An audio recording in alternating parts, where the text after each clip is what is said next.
அன்னை சோனியா காந்தி அவர்களின் ஆசியை பெற்ற வேட்பாளர், இளம் தலைவர் ராகுல் காந்தி அவர்களின் ஆசியை பெற்ற வேட்பாளர், புரட்சி கலைஞர் கேப்டன் விஜயகாந்த் அவர்களின் ஆசியை பெற்ற வேட்பாளர், அன்னியார் பிரேமலதா அவர்களின் ஆசியை பெற்ற வேட்பாளர்.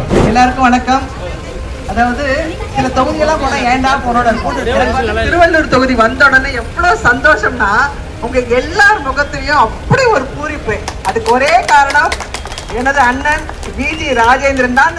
நல்லா உங்க எல்லாரையும் பார்த்த உடனே எனக்கு தெரியுது. ஸோ இந்த முறை எங்களோட அண்ணன் பாருங்க, என்னோட அண்ணன் சொன்னதுக்கு இல்லை, எங்களோட அண்ணன் சொல்றாங்க. இதுதான் அந்த உரிமை. இந்த உரிமை எல்லார்கிட்டயுமே வராதுங்க, எங்க ராஜேந்திரன் அண்ணன் கிட்ட மட்டும்தான் வரும். என்னன்னா அவரு உங்களுக்காகவே உழைக்கிறவர், தனக்கு எதுவுமே வேண்டாம்னு நினைக்கிறேன். பாரு, இந்த ஜீவன் ஒண்ணு இப்படி ஒரு கூட இருக்கிறவங்க இருந்தாங்கன்னா எங்க அண்ணனால எல்லாத்தையும் சாதிக்க முடியும். எங்க அண்ணனை திரு ராஜேந்திரன் அண்ணன் இந்த வாட்டி நம்ம ஸ்டாலின் அண்ணனோட அரியணையில பக்கத்துல உட்கார வைக்கணும்னு நான் ஆசைப்படுறேன். அதுக்கு நீங்க எல்லாருமே அவருக்கு நிறைய நிறைய நிறைய வாக்கு வித்தியாசத்துல அண்ணன் வெற்றி பெறணும். நன்றி, வணக்கம்.